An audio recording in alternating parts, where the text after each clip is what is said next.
Hey everybody, it's Alex here from Hardscaper, and we're here with another episode of the Hardscape Growth Show. Today we're joined by Matt Daly of Water and Earth Landscape Design. Matt, welcome to the show. I'm not even sure what we're going to be talking about today because I think there's so much we can talk about. You're running a pretty cool business where you're doing designs, but you're not actually building, you're supervising. You're doing work in Virginia and in California. You're doing a lot of cool stuff. So there's lots of places we can go with this show. So let's see where it goes. You want to tell us a little bit, like kind of your background for people who don't know you? Yeah, sure. So I started in the industry probably, I don't know, maybe 11 or 12 years ago as a salesman, and just didn't dig the sales, commission lifestyle.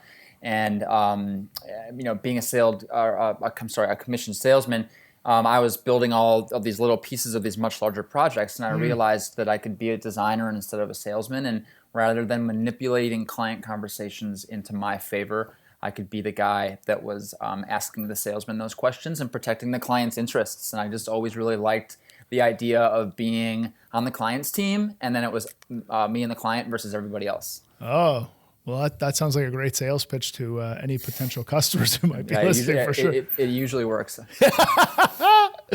All right, so let's dive right into it. One of my favorite questions: what is something that everybody thinks or believes in this business that you completely disagree with?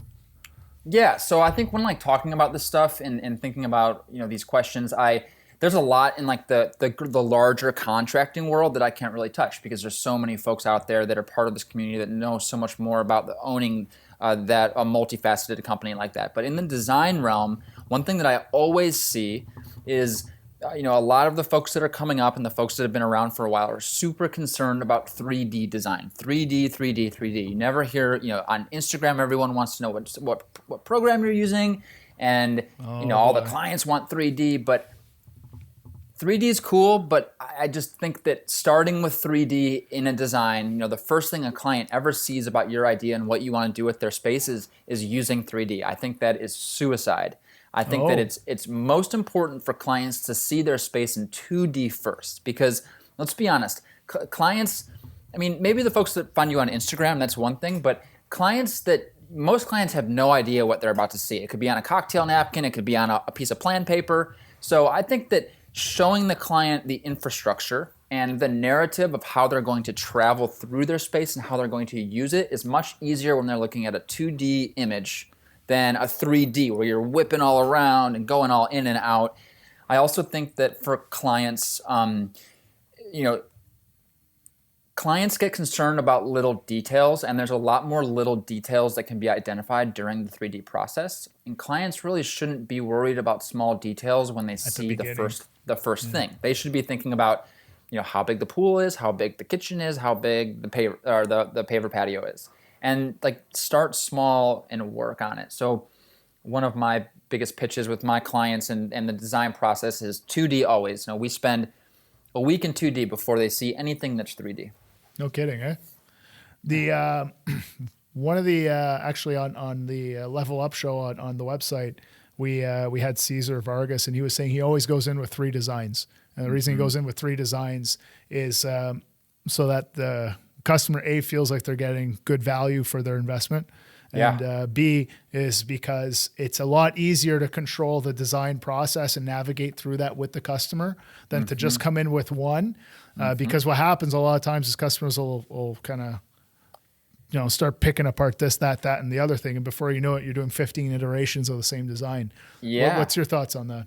I think that you'd be doing 45 iterations if I showed somebody 3 designs. Okay. I go in with 2. I go in with an A and a B. And so we're going to move on through, are you going to pick A and tweak it? Are you going to pick B and tweak it? Or are we going to take things that you like from both designs and marry them and to see the edited concept? I can see why going into a sales situation with multiple options is a good thing, but I want to keep the client on track and move them through the steps. So, 3, that's mind-blowing. I don't have the capacity for that. But if it works, if it works for somebody, then keep on rolling, right? That's the biggest thing. Well, I knew this from my sales career in this industry, for 12 years across North America. But even now doing this show and talking to so many contractors and designers like you, it's just been reinforced. Like there is no one specific way to run your business and find success in this industry, in any industry, but especially in this one. There's so much opportunity. It doesn't matter. Just make it work for you and it's going to work. Sure. Absolutely. And the nice thing about everybody having a different way of doing things is that when people have questions on how to optimize their business and reach out to the greater community, whether that's Facebook or Instagram or anything, everybody has different opinions because everybody does it a little bit differently. Everybody does things the same way, but not everybody goes from A to Z the same path. So it's definitely good to and with that being said, trying different things. I think the way that we're running our business model right now is probably the 4th or 5th iteration in the last year and a half of just trying different things and seeing what works and what doesn't. It's not always going to be perfect. And, we accepted that long ago after trying to be perfect. So speaking of that, over those 4 iterations, what's a big lesson that you learned that maybe you felt that you should have learned earlier or that you wish you had learned earlier and that you could use as a warning for someone else who's coming up through the industry now?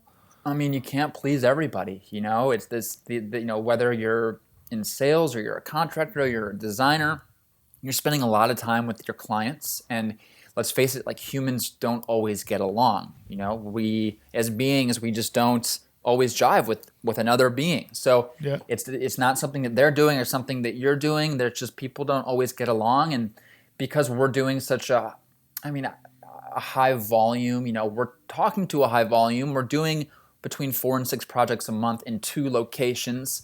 We talk to a lot of people, and we don't always knock it out of the park for everybody. And I think it's important to understand that you're not always going to please everybody, but it also always makes the client situations where they are the happiest and the project look the best. It just feels like it's so much more. It was hard to achieve, and we achieved it, and everybody feels great about it. Those are the projects more rewarding. Yeah, and you can always look back on it and remember that positive experience and how much you learned about it. So you mind if I drill down a little bit on the not so happy experiences? Yeah, how do you handle that? Yeah, because actually, before you answer that, what do you think is the biggest cause of that? Like, there's people that don't vibe with each other and whatever. Hopefully, you catch that before you get too invested into the relationship with each other. But what do you think causes that frustration or those issues?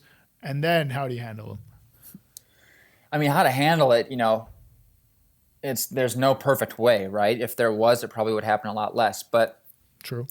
Like a biggest issue for me personally as a business owner and as a designer is when clients, and I tell clients before we ever enter into an agreement, when they're just telling me what to draw or they're telling me what they want to see. And it's like, well, whoa, why'd you hire us? We should go work for somebody that just cranks out blueprints for a living, or an engineer, right? That will just draw the lines for you. But stuff like that, I'm not sure. It's hard to know like where things go wrong, but I think one constant stress point is how long the process takes, because we're going through 6 to 7 iterations of a design, and we tell people it's going to take 6 to 8 weeks to do. But if they want to sit on one of the iterations for 10 days, and then they do that 6 times, that 2-month project just turned into a 4-month project. And then a lot of times that negativity comes back to us, and maybe we just didn't push it as hard as we should have. But I like being patient and giving people their time, because backyards are fun, but there's also life happening outside of that. So, and things come up. So that's a big one for us. So I guess I'm just trying to like pick apart the things that you said there. I guess the big thing is the expectation over the full process, and how, in an ideal scenario, it's going to take this much time. But if you want to sit around and think about it or play around with it or request change after change after change, that time still accumulates in the timeline, and the deadline or the delivery time ends up moving with it. And that happens a lot, where you lose track of that because the customer wants this done, and ideally they want it yesterday. So their expectation I guess it's a game of managing their expectations the whole way along. Yeah, we're extremely fortunate in that the amount of potential clients that we get to talk to. So, and it's volume wise, it's just so many people that I just stopped. I stopped telling people what they wanted to hear, and I started telling them what they didn't want to hear. Oh. And our client base now is much more realistic. And that's part of one of those iterations that we edited. I'm going to stop playing Mr. Nice Guy. I'm just going to say, this is going to be a pain in the butt somewhere. Expect it. We're going to help you forecast that, but we might not catch it. And then, if you want a brand new, if you've got a couple $100,000 to spend on a new backyard and all the other things, that should, your plan right now should be to enjoy that starting spring 2022, because, graduation party, 4th of July, Memorial Day, it's just, you need to, I tell clients daily that they need to fall out of love with the ideas that they have in their head. And it's just made life so much easier. The people that don't want to buy into it, they go a different direction. And the people that do, they stick around and let us, hopefully let us help them figure it out. So you said you felt comfortable to start doing that because of the volume. Yeah. That you mean by that the number of inquiries coming in, the number of leads you're getting in? Yes. Is there something in particular that you do that makes that happen? Well, there's something that I did that I can't get out of. I'm not going to name any names, but I signed up for a certain review/lead finding service. Okay. And if you live in California, almost everybody uses this service to find restaurants and all the things. And once you start engage into a paying relationship with them, it's very hard for you to take yourself out of that paying relationship. So I'm just kind of stuck paying $400 a month for the rest of my life.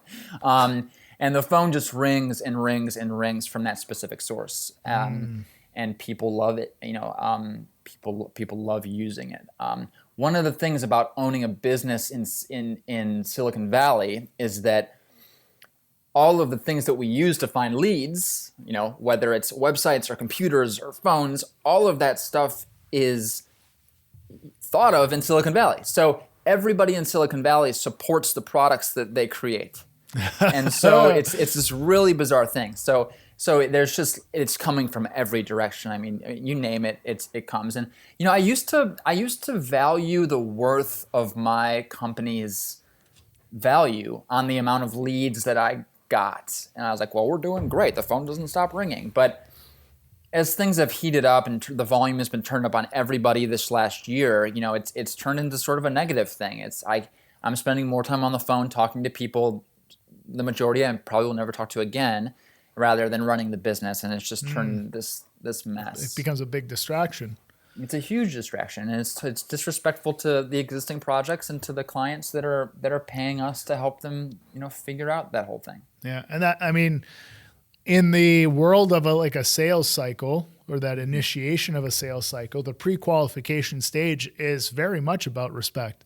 Respect for your time, for your business, for the responsibility you have to your business, but also respect for the client, for the prospects, and for your existing clients. So, what you're saying there is absolutely true. And when you start getting hit up so much that you don't know what's a priority anymore, well, then how can you deliver quality to your customers anymore? How can you create the best environment for your team anymore?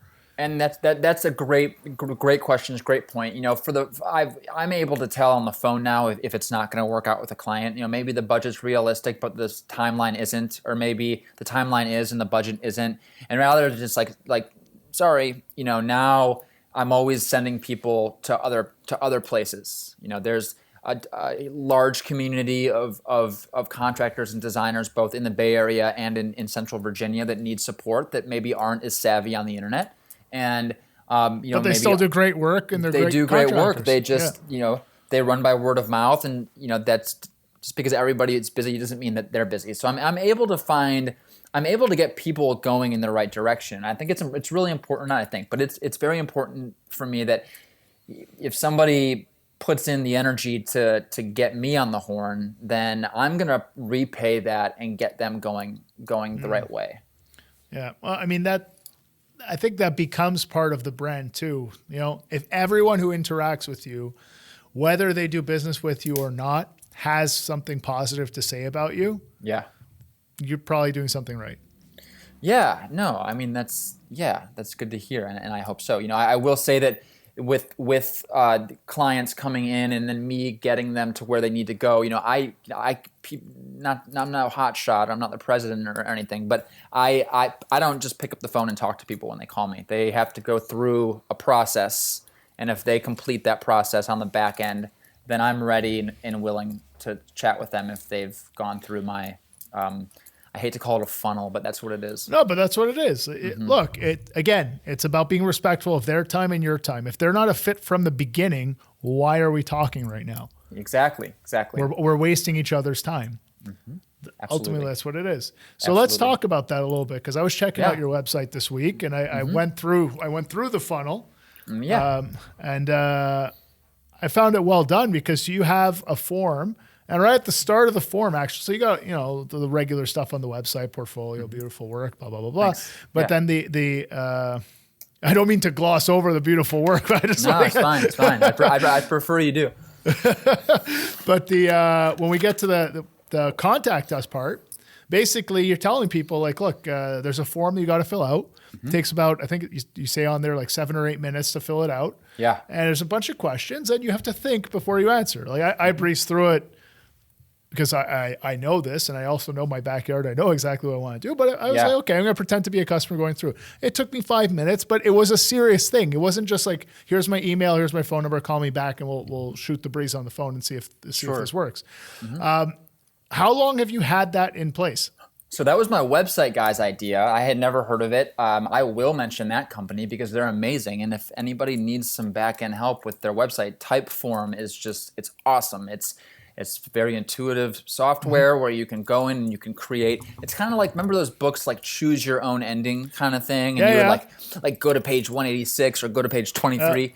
It's a lot like that. So, you can capture any information that you need, and then say, like, what's an example? Say a client wanted a vinyl pool, or say that there was 2 options, a vinyl pool or a gunite pool, and they choose gunite. Then all of the questions below it that they haven't seen yet can all change based off of a concrete vessel. And then you can just build all of those answers out. So Typeform has made it great, and it's helped me to vet clients and to get an idea of where they are. It's 20 questions that I have answers to, and I don't have to ask again. And it really sets me up for the caliber of the conversation that I'm about to have. That's true too. It sets the expectation on the customer side, like, okay, this guy's for real, and I got to think about my answers. Right. Was that something, like you said, it was your web guy who basically proposed it to you? Was that something that he built for you on his own? Is that something that you could have been involved in? Like, what was your level of involvement, I guess is my question. So I didn't have any. I wanted to find somebody that knew what they were doing, that I could pay and that could just take care of it, and I could, click PayPal 3 times and I'd get a website back. But I wanted it to be able to serve the Silicon Valley market. And if things aren't polished in Silicon Valley, so it needed to look like it was a relevant website. It needed to not look outdated in a couple of years. Yeah. But I just asked, he introduced the Typeform to me, and he set it all up for me. But then I went back in there and edited a lot of that stuff out. There you go. There was another good question in there, and it was a good one because I was about midway through, if I remember correctly. Yeah. And it was asking me about my budget. Yeah. And the lowest number I could select was $50K. That, I don't know if you have any stats or if you look at it, but I'm curious, like, how many people drop off at that point? Like, they start the form and then they're like, oh, whoa. And then so they just don't finish. That's a good question. So I don't know, and I'm sure there's a way on the analytics side to figure that out. There is, but I do know that my form only has a 40% completion rate.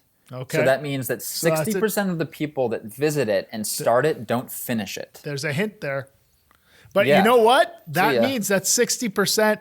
That you're getting 40% of the calls out of the potential 100% that you could have been dealing with previously. And it's already, and just that is overwhelming, by itself. So that's it. It's great. I can see, so I guess I can go in there and figure out if it's the price thing. I mean, in Silicon Valley, you're not getting anything for less than 50. You're not doing a driveway and grass and plants in the front for less than $50K. Yeah. Okay, in Virginia all day long. So You were probably on the Virginia form and not the California form. I don't remember. But it's interesting that you have those differences too, because you got that's it. another thing, right? We get a lot of contractors who are asking questions about pricing and like, how much should I price? And I'm not going to tell you how much to price. You got to know how much it costs your business to run in and how much profit you want to make. Right. But it is interesting to see the huge swings in the price ranges depending on where you are in the country. It's bonkers because here in Virginia you can get a 1,200 square foot ranch house for $180,000 that hasn't been renovated, and that same house in San Jose proper, I mean, at least 1.5 million. I mean, probably more. I know it doesn't make any sense. It's so bizarre. It's so bizarre, but the money is just not the same conversation between the two places. It's the cost, my cost of living in Virginia versus what it was and what it is when I go to California. I mean, a gallon of milk there is like, I don't remember. I remember my girlfriend complaining about it constantly, and the fuel and just everything. It's bonkers. It's bonkers. It plays a big role in the final costs. Yeah. With regards to how you price your project, how you price your work. Mm-hmm. Do you have a set profit margin or number that you want to hit? Like how do you determine that? Because you're doing that more high end, more upscale work, and that's the type of work that you're trying to get. You're trying to reach those customers. Is that something that is very intentional, planned out at the start of the year? Like we want to make this much, or you just kind of take it as it goes and you want to make about this much every job that you take on? Yeah. So I'll be straight up. I'm not a good business guy. I'm not good at it. That's why when I started I had a landscaping company for like 5 minutes and I dropped it because it was just too much. It's too much. But it's being a design only company, not to rag on the folks that aren't in this situation, but being a design only situation in a very expensive place is a good spot to be because I don't have much overhead. I don't really have any overhead. I've got my Wi-Fi bill. I've got a couple guys that work for me, a cell phone and a Forerunner. And like what else? A grade laser, a tape measure, and a drone. So your expenses are very low. It's all I need. So, I can if there's projects that I really want, I can lower my costs significantly to capture that project and be the most competitive guy. And we're still doing really well for ourselves. Mm-hmm. In times like this where the phone is just exploding, I can raise my prices. Obviously I need to pay respect to the industry, and I need to not take advantage of anybody. But, things are just, from what we charge between the two coasts, just completely different. When I moved to the Bay Area, I was charging what I was charging what I was charging in Virginia. So you were a steal.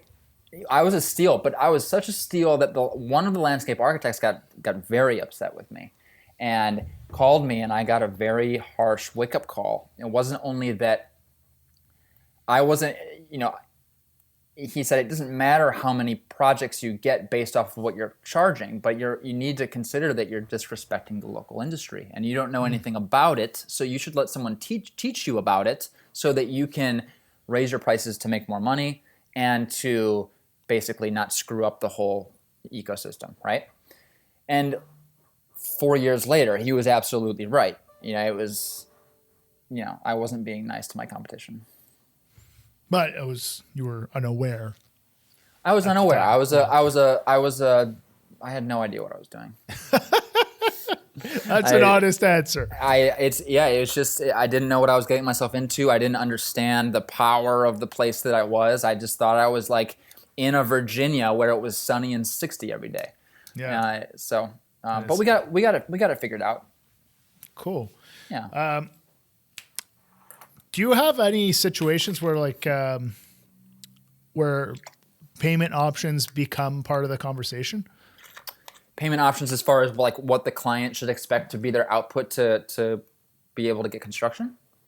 More along the lines of like, are you doing it with is it checks? Is it wire transfers? Is it credit cards? Are they getting, is it financing through the bank? Do you handle any portion of the financing, anything like that?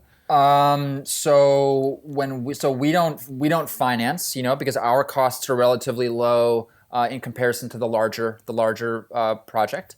Okay. I use a program called Bonsai for all of my invoicing and all of my financing. When I moved to the Bay Area, I was in a sort of a group of entrepreneurs that were all had their startups, and this Okay. guy cruised to the top and started this thing that turned into a really nice thing. So I've always used that. And everything I do is electronic, Venmo and PayPal.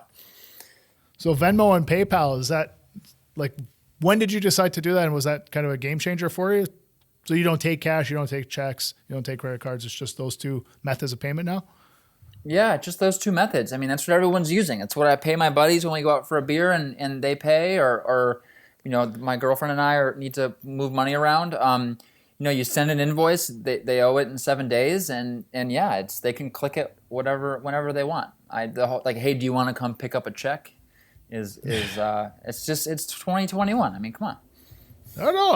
I'm totally down for it. I was just you're like the first guy to tell me that, so I was just surprised. Like, those are the methods, and that's it. Well, but I mean, on the contracting side, a $40,000 draw off of a larger contract, taking a 2.5% hit,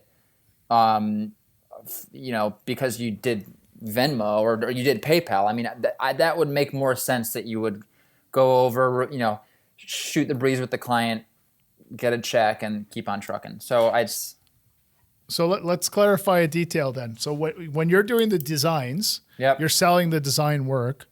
When the contractor gets involved, that becomes a separate contract with them. Yeah, that's Completely. Okay. Yeah, so back to what I was saying about me and the client versus everybody. Once the design's done, we're paid, and then we bring the contractors in and we stay engaged through the project to monitor everything. Okay. So that's the client. That's one of the parts of my business I haven't really figured out, because I need the client to pay me for the entire design process, even though I'm charging for the involvement on the back end. Yeah. But when the design's done, because I have a lot of clients that the design finishes and life happens and they table the project for a year or two, and there was just money on the street that I was technically owed, but it was a weird thing. So we bill out, or invoice rather, for the entire project, and then bring the good old boys in and they go do their thing, and we stay engaged, to review bids and to help in whatever capacity we're needed. Okay. Well, that helps clarify for me, because I thought you were like on top of the whole thing, and with that contractor, basically, you were responsible for the entire financial aspect of the project too. You really just design and then be kind of their guide to find the right contractor, make sure the vision is respected and they get what they want. Yes. So if the client's not happy, I'm not happy. And if I'm not happy, the contractor's usually not happy. But the contractors that we're working with are people that I know and have a personal relationship with. It's not like we're just hitting up Google and trying to find, Bobby and Dean and see if they can maybe build this for us. We've got our guys locked down. Okay. All right. So let's zoom out of all this and let's get into some other questions here.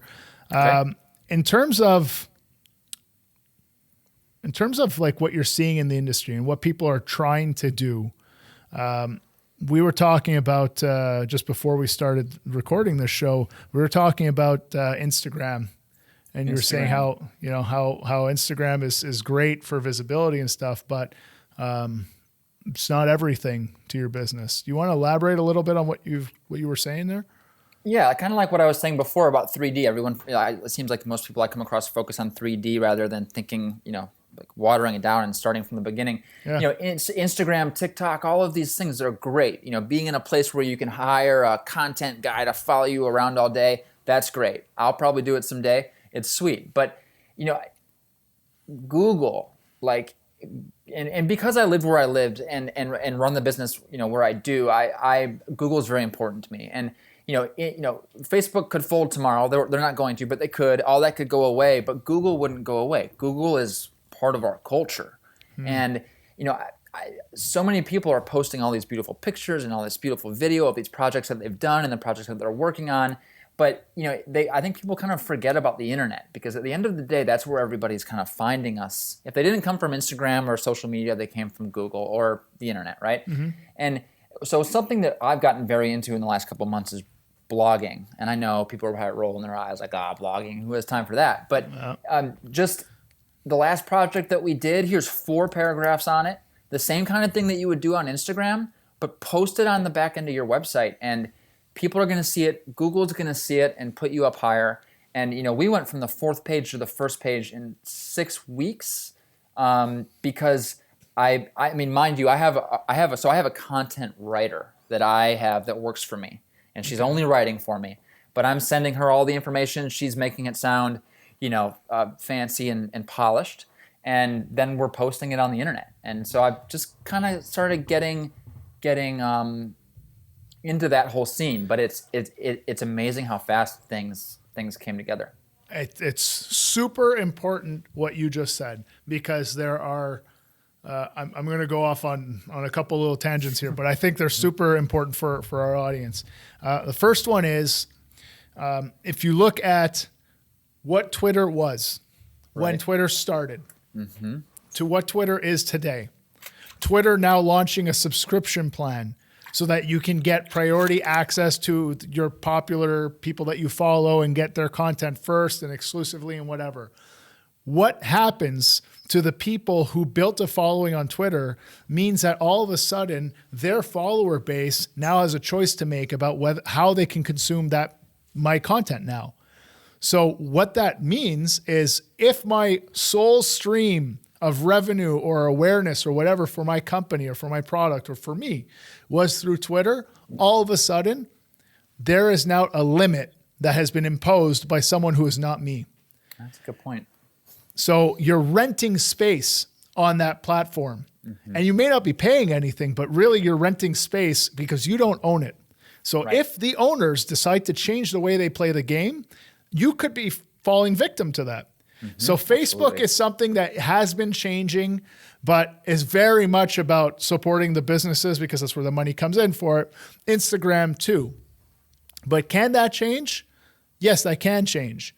Can those companies make decisions about privacy policies and that can impact your business and the way that you advertise? Yes, it can. Look at the war between Facebook and Apple right now. Yeah. That's a real thing. Businesses like ours see a dip in the leads that we're generating for the same investments, the same campaigns, in some cases as much as 20, 25%. So that's why it's so important what you just said, because the thing you're not renting is your website. So if you're not putting good quality content on your own website and you're only worried about Instagram, Facebook, TikTok, whatever, that's great, but you're not in control there. And you are potentially vulnerable. So if you're trying to build something long-term, you need to build the house for yourself. Right. And that's your website. Yeah, that's I've never heard that before, but you are renting the space on Instagram or TikTok or these things, because these things could just shut down. I mean, TikTok almost did, right? And then what? And then your all of your content that you didn't bring or post or save somewhere else is just gone. So yeah, websites are important. I work, not to keep blaming Silicon Valley on my this great thing that I got going on, but I work for a lot of people that work for Google and that work for Apple. And one of the you can't really go to a Google employee and say, hey, how does Google work? But you can say, hey, what should I do? And one of the first pieces of advice I got was you just continue to update your website. Always update your website. And writing a blog post and posting one every Tuesday or every other Thursday, I mean, that's updating it. And people love this stuff. People love it. Google loves it more. Fresh and relevant content. Absolutely. It's super key. And it's not as difficult as you think, as you just said. Tell the story of projects as you're completing them. It's already better than most people out there. You look at even things like the Google 3-pack on landscape designer near me or landscape contractor near me. You get the little map and you get the pins and you get the top 3. Sometimes 4 or 5 if there's paid ads in there, but there's 3 organic ones that are always there. One of the big drivers for that is reviews. Right. So if you get a lot of reviews, a lot of positive reviews, obviously, you'll climb that ladder a lot faster. If you actually did that search, and I encourage you to do the search even for your 2 locations, but you do that search and you look at the guys who are at the top, very often in our industry, simply because we're not all web heads, like we don't all understand how to use the internet to our advantage so much as other industries. You see that the ones that are popular have 20 reviews, 30 reviews, 40 reviews. These are things that are easy to build. And boom, you rise up the organic ranking very quickly. We're very fortunate to with all the Google stuff and the Google reviews, we are actually in the map pack on the Bay Area side of the country for our business. So we've got, I think we slide between number 1 and number 3 on the actual map listing. We're on the map and then on the first page for an organic listing. So it's great, but it's also a double-edged sword, especially times like now when the phone's ringing more than it should be. And then, people on Instagram that have been stalking you and your work are always going to be a better fit than someone that's just going crazy on Google, right? And quick Google search, yeah. Is looking for somebody to come clean their water feature, and they call me, and it's like, oh, nope, sorry. Yeah. So well, that's why that forum is so important, right? Right. Exactly. That's the gate. Exactly. You gotta get through the gate. Right. You gotta get through the gate. That's it. Good. Well, we came full circle through there, so that's good. Excellent. Tell me, you seem to be someone who pays a lot of attention to everything happening around you, and you're exposed to a lot of different things, working on both in California and in Virginia. Yeah. And you've explained a lot of the differences already. That's why I'm saying that you seem to be observant, because you're explaining all these different differences that you see. What's a resource or a tool that's not used enough? I know you said 2D designs, but outside of 2D designs and posting content to your own website, what's something that people aren't using enough of to find success or to find answers or to grow in this business?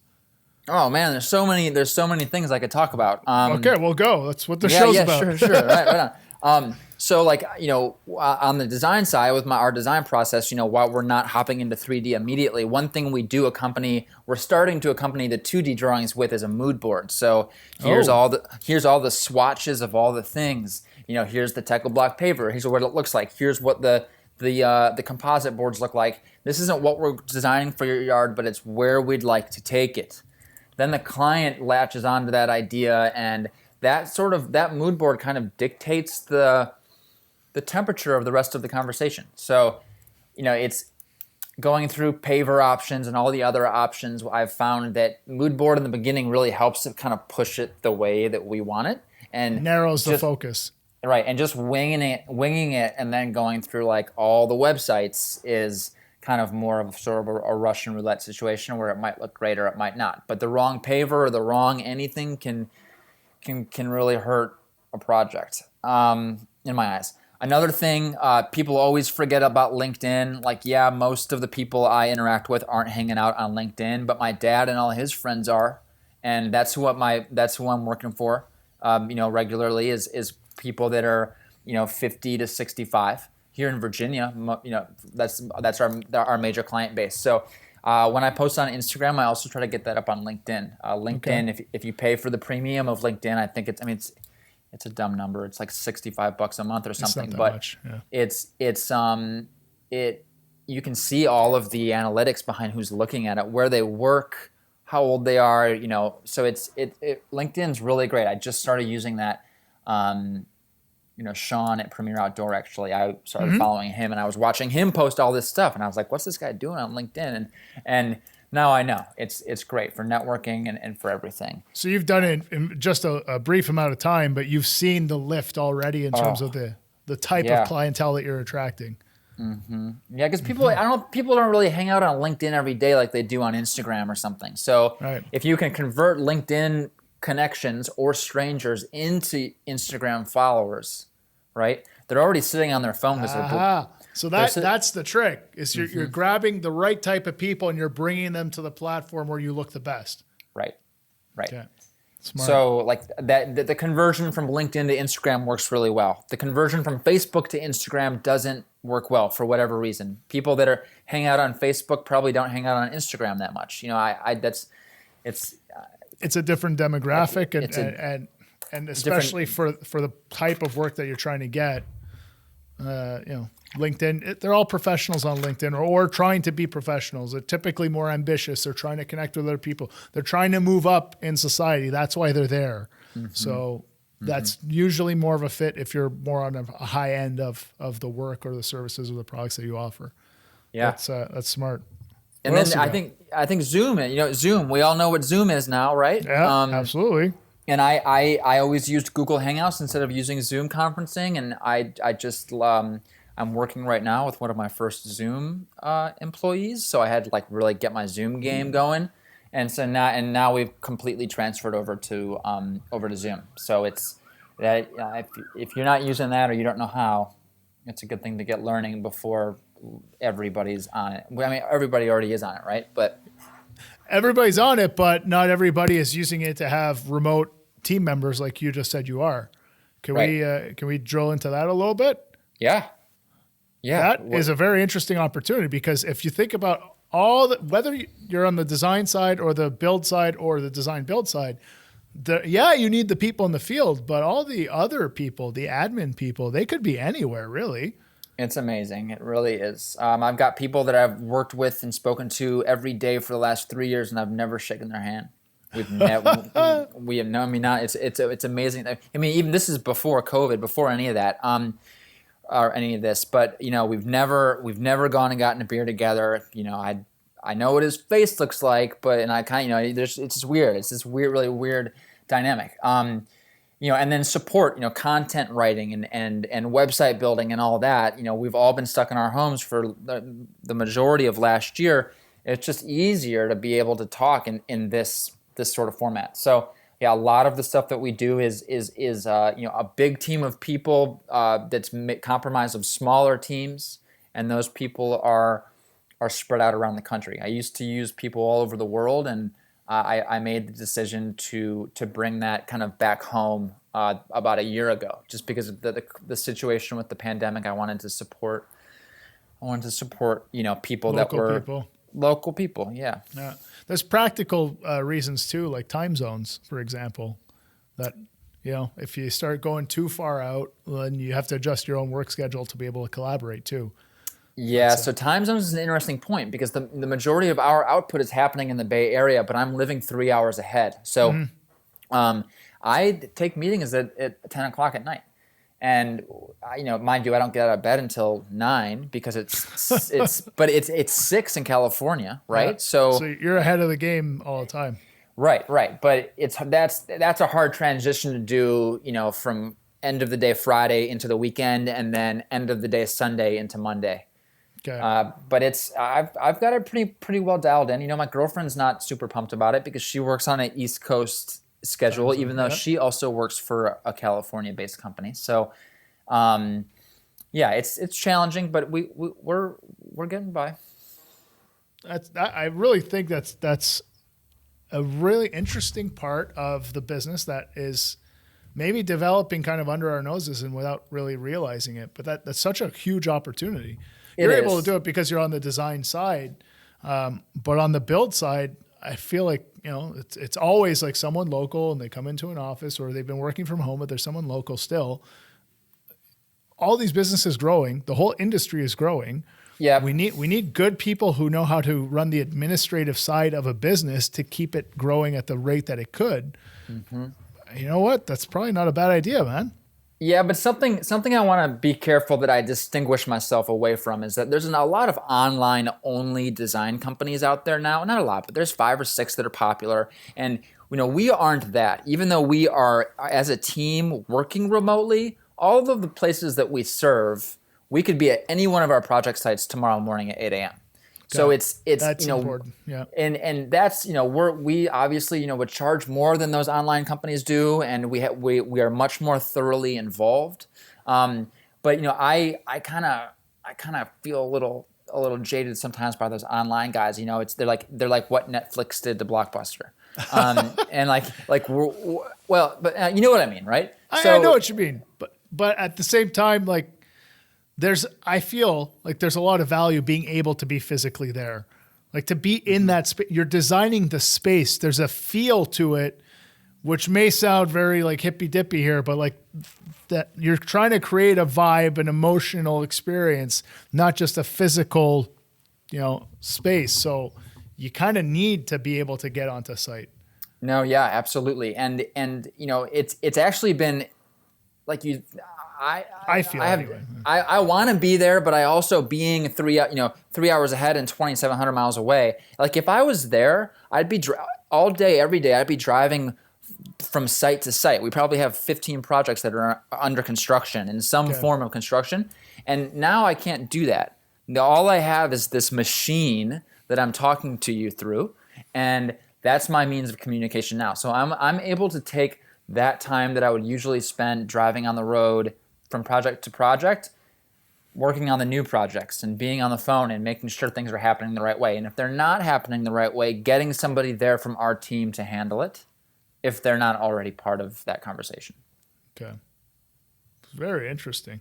Yeah, it's worked out cool.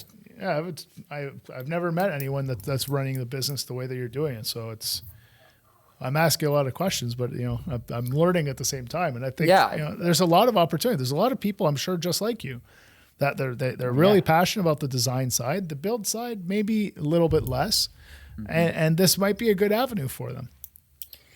Yeah, I talk to a lot of guys that just are in construction, that are contractors and are learning to bring their company to the next level, and they just say like, I don't know if this is right. Like, can I put up real numbers if I'm a designer only? And there's a lot of parts in Virginia. You got to beg someone to design their backyard. So it's hard to be a designer only in a place like this, where in California people don't do any construction unless there's a designer involved. So but there's definitely, I think, a lot of people that wish that they could just only be doing the design and be kind of like the puppeteer. And it's not. There's so much opportunity for it across the industry. I don't think it's a business model that's very well. Obviously, it's not a business model that's very popular. But hey, if anybody's watching this and needs some tips, I got them for you. Perfect. Well, on that note, I learned the hard way. Don't we all? On that note, what is the best way for people to be able to get in touch with you? Instagram's the easiest. Any new clients that slid in and happen to be watching this, website type form, please, for sanity.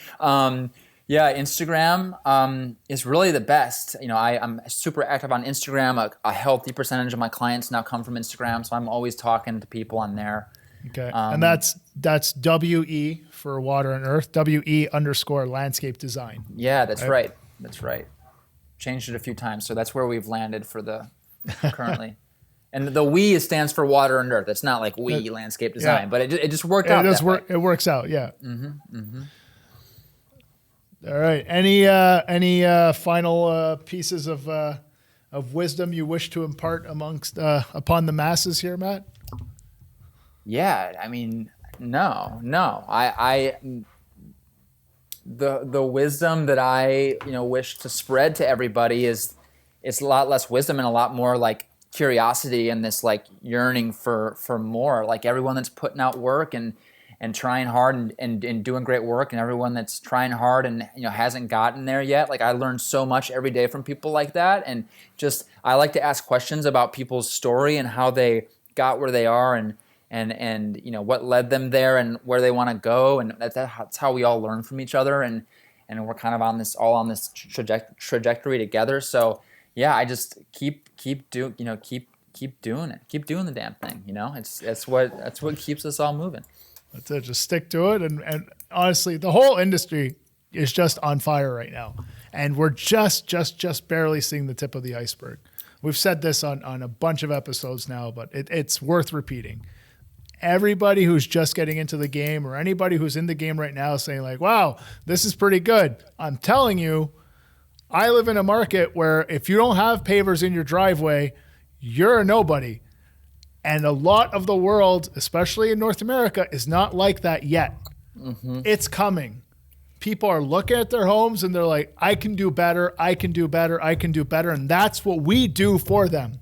Yeah. So we should be excited about what's ahead for all of us and sharing this information and working together and reaching out to one another. This is how we're going to do it. Absolutely. Agree 100%. Love it. All right, man. Well, thank you very much for joining us on the show. Yeah, thanks for having me. That's Matt Daly from Water and Earth Landscape Design. And till next time, everybody, work hard and pave harder. And we'll see you next time on the Hardscape Growth Show.